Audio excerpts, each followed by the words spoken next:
right now. And we're coming to a close sooner than later. So, popular therapeutic approaches involve the use of various drawing art techniques, including finger painting, which is really good for kids or whatever. And sometimes it's good for adults just to feel that on your fingers and to manipulate things. Can be give you a sense of empowerment.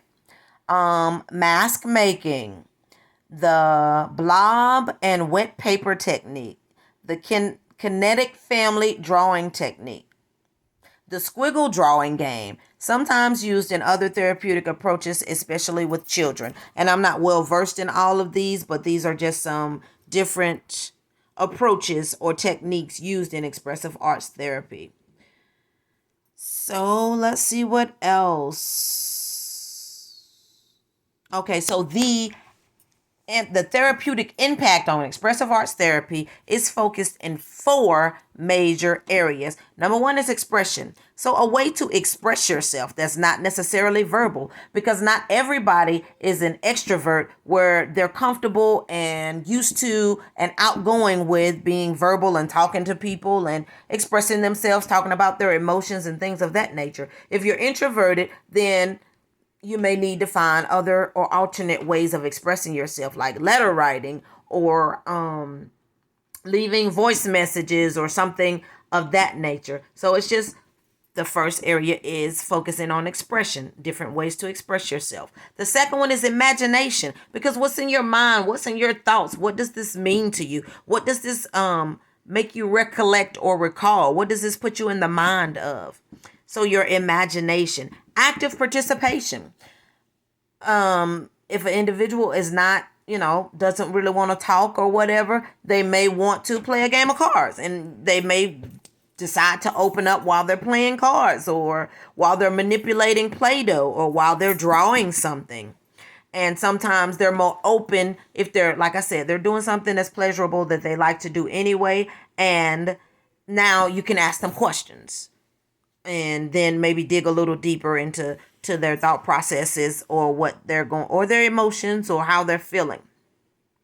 And the fourth level or area of therapeutic impact is the mind-body connection. Because sometimes when there's trauma, you need healing not only in your thought processes, but trauma can become trapped in a certain area of your body depending on what the trauma is.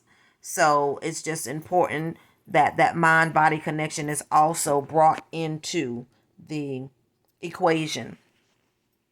Studies indicate that music may help individuals experiencing a wide range of social, developmental, and behavioral issues grow in self-awareness. So become aware of yourself, become conscious of yourself, become conscious of how you feel, what you sense, what your emotions are.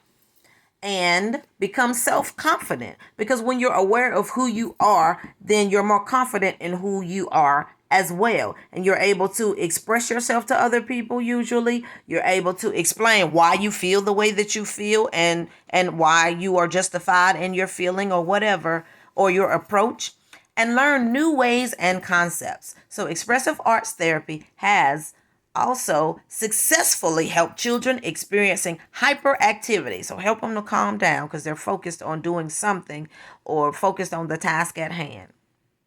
Or social anxiety. If they get really anxious around people, let's say they experience bullying or something, and they're really anxious and they don't want to be around people because they don't know if somebody's going to bully them or talk down to them or try to, threaten their safety or come in their personal space. So they may have some social anxiety as a result. It also helps to control impulsive and aggressive behavior, because once again, you're channeling that anger or that whatever, that impulsivity into something that's usually calmer. You can incorporate music that's calm and you'll get a calmer result than if you have some upbeat music. And if an individual is challenged with depression, they may need to listen to upbeat music because, depression is usually slow, it's usually sad, it's usually long and drawn out. But if they can listen to some upbeat music, that could pick up their feelings, that could pick up their emotions, that could pick up, just their spirits even. Through evidence from empirically valid studies is limited, but expressive arts therapy has been used to help individuals with disordered eating habits to explore issues regarding body image, self-esteem, and social isolation and depression. So being creative brings what's inside of you on the outside. People with medical issues may also benefit from experiencing arts therapy. Past research has studied how creating artistic photographs may help people cope with the distress of hospitalization. Another study concluded elderly men and women who are a part of an active choir report better health, less doctor visits, fewer falls, and less medication use than peers who are not a part of organized arts programs. So even with the photography, it almost trains your mind to look for the beauty in things or the positive in things. So photography can be very uplifting and help to if you're hospitalized and kind of confined to the same area, you could look out your window and look for flowers or something that is pretty. Look for fountains if they have them, or a beautiful, beautifully trimmed bush or something of that nature. Just taking advantage of once again, your senses, what you see with your eyes can help you to feel better about your situation. And we talked about the elderly men and women that are part of a choir who overall experience better health than those who are not a part of something organized and arts based. Finally, another body of research on children with cystic fibrosis who took part in creative arts support program found that the children learned how to better express themselves, how to reduce stress, and find meaning in their current health situation. And cystic fibrosis has to do with limited breathing. So it's challenging for them to talk. They can talk, but sometimes their speech sounds rushed because they have to pause or push out the words so that they can inhale and exhale the breath. And it's limited. It's in short supply, and they're actually not expected to live very long, very far past like their 30s or something, because there's something that is preventing natural, normal, healthy, full airflow. All right. So it's talking about arts therapy. Let me see. Oh, so we'll do arts therapy, and then, the difference between, we'll compare and contrast art therapy and how it differs from expressive arts therapy. And then we'll talk about the limitations to expressive arts therapy. And that will conclude our session for today. Modalities such as art therapy, music therapy, poetry therapy, dance movement therapy, and expressive arts therapy are all examples of creative arts therapy. While the majority of these disciplines are based in a single art modality, however, expressive arts therapy integrates therapeutic tools and techniques from many different forms. The combination of a variety of arts-based therapeutic modalities creates a new approach, which is distinct from its individual components. Certified expressive arts therapists rely on their creativity and training in order to decide which modality should be utilized at a particular time. Expressive arts therapists may often even employ techniques from a range of other modalities in a single therapy session. So basically do a lot of different things, because someone may get bored with, like I said, talk therapy, and they may not take as long to draw a picture. So then, okay, so we can sculpt something. We can use this Play-Doh here, or we can have you to journal for homework, or there are just different approaches that they use, and different strokes for different folks, And the focus on expressive arts therapy is on the therapeutic effect of the creative experience. So not just the fact that you draw beautifully or you paint beautifully, but what are your paintings about? How do you feel when you're painting? What helps you to choose the color that you're going to use. Do you know ahead of time what you're going to use, or does whatever is in you come up and out of you while you're painting? And different things of that nature. When you paint flowers, what do you feel or what do you think about?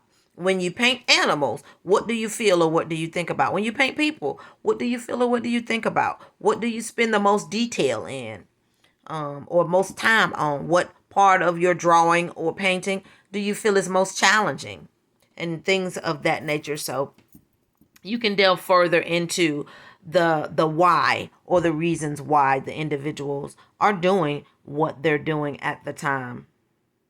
The focus on expressive arts therapy, okay, yes, it's therapeutic.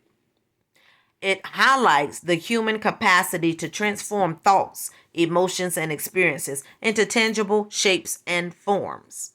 The approach is described as integrative when different art techniques are intentionally used in a combination with traditional medicine to provide improved health. So it's almost holistic. They're gonna not only focus on your creativity, helping you to identify and process your feelings and your emotions, but they'll also focus on, okay, so if your anxiety or your depression or whatever you're experiencing is extreme and in need of medical attention, then they may prescribe some medication to help you with your depression, to help improve your mood, to help kind of pull you out of that pit or that slump, along with doing something pleasurable that you like and that you're good at and things of that nature. So that's how you integrate more than one approach. So the limitations of expressive arts therapy says one of the major criticisms of expressive arts therapy is the fact that the primary reason for healing is not clearly discernible. So basically, it's like typically with typical therapy, you have a diagnosis and they, interview you and do different evaluations and assessments to determine what your diagnosis is. Once you have a diagnosis, it's not 100% set in stone, but for the most part, if it's depression, you're going to work on your confidence. You're going to work on your emotions. You're going to work on how you process things. You're going to work on your self-defeating statements if you have those. If you're telling yourself negative things about yourself, like I'll never get through this, or life is too hard, I want to give up, I don't want to try anymore, things of that nature, then they're going to help you to, where they're going to focus some goals specifically in those areas, because, depression causes you not to feel very good about yourself. It may cause you not to take care of your personal hygiene. It may cause you to want to sleep your life away, cause you to want to escape, cause you to be more susceptible to substance abuse, drinking, smoking, whatever you have to do to not have to deal with it, not have to think about it. And even, like I said, if that's just sleeping your life away or taking pills so you think that you can sleep longer or all day. So basically they're saying that it's not really that clear cut. Like I said, traditional therapy, you get a diagnosis. Typically, you have a certain set of goals that you're going to have based upon your diagnosis to address the symptoms that are connected to your diagnosis. But there's no real straight line to say, okay, this is where we are. You have post-traumatic stress disorder, so we're going to work on your self-talk. We're going to work on getting you into something that's pleasurable for you. We're going to work on you physically exercising to bring your dopamine up or your hormone levels up, or your to increase your body image or your self-confidence or things of that nature. So that's what they're saying when it's not really discernible. So they don't have like a track, like, okay, we're going to get you from A to Z and we're going to follow all the steps of the alphabet on the way. It's just, it doesn't really have as much form or structure to it. It says it is not clear whether healing occurs from the creative process or if it's due to the positive interactions with the therapist. So they can't really tell if people are getting better because they're being creative and they feel empowered and more in control, or if they just like interacting with the therapist. And your therapist is usually going to be positive and encourage you and pull out your strengths and focus on those more so than the typical individual. So that might be the pick me up or the help or the healing that you're looking for or that's effective for you. As currently published, studies tend to focus on immeasurable qualitative benefits. So it's the quality as opposed to the quantity. So the quality of how you're improving, how your quality of life is improving. If you come here at a 0, then are you at, in 6 months or more, are you at maybe at least a 5, where you're halfway functional and not in an excellent or at 100 right now, but you're about 50% of the way. Basically, they're saying that a lack of empirical evidence to support the effectiveness of the approach is a concern. So basically, in a nutshell, expressive arts therapy, the limits is that they don't know if it's effective or how can you measure its effectiveness. Now that likely varies from one individual to the next. Some may improve drastically and others may not see as much improvement, and there are contributing factors to that. Some may only do as little or as much as they're asked to do. If they're not asked to do homework or don't have homework, they don't think about the session or what you talked about or try to work towards their goals unless or until they know that there's another session coming up. So they may experience less effectiveness with their healing process. Yet someone who is gung-ho and just is determined to be healed and wants to be there and things of that nature, they may come in with books. Hey, I just read this article, or I researched this book and I think it may be good. It might help me because it's a true story about an individual whose situation is similar to mine, and so on and so forth. And it just varies. So if you get nothing else out of today's podcast, just know that healing is as individual as the individuals who are in the process of healing. So we're all different. And that's the reason I liked expressive arts therapy, is because it's unique to the individual and it gives you more options. It's not just we have to sit here and talk and you have to tell me this and you have to tell me that and I have to explore your parents and your relationship with your parents or your childhood or how it was growing up for you. How was school? Were you ever bullied? Were you ever abused? Did you ever experience this or that or whatever? It allows you to explore those things while doing other things that, like I said, it kind of takes the edge and the pressure off of sitting across from someone and having a conversation, having to hold or maintain eye contact. And if you don't, then that could mean something, or they could read too much into the situation or whatever. So I'm gung-ho and 100% pro expressive arts therapy, and that's why a lot of the healing process for me has involved writing, has involved journaling, letter writing, has involved talking about having conversations that are uncomfortable, or exploring and explaining, empathizing with other people, and having or asking or expecting them to empathize with me as well and my plight and things of that nature. So the healing process and the healing journey is different for everyone, but expressive arts therapy, in my opinion, is a very creative, outside of the box way of thinking, and it's very multidimensional. So this is why I would recommend expressive arts therapy. It's definitely worth a try. You never know unless or until you try something, whether or not it's going to work for you. So I would just, and hey, what do you have to lose? I would encourage anybody to give it a try. What's the worst that could happen? It works or it doesn't work. It works sometimes or doesn't work, so whatever benefit that you're able to get from it will be worth it. And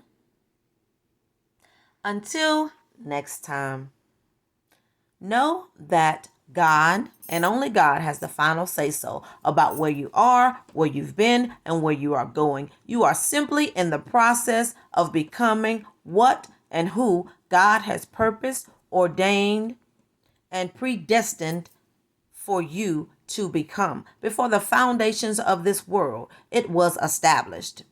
And want to say miracles and blessings to you today and every day.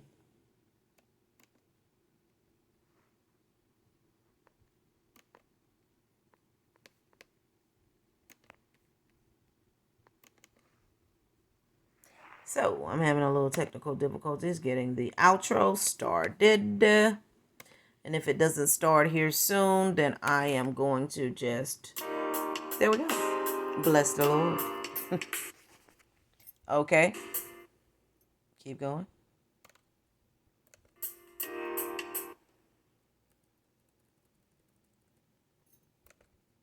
One last try, and then we'll end. All right. So I'll see you on the next episode.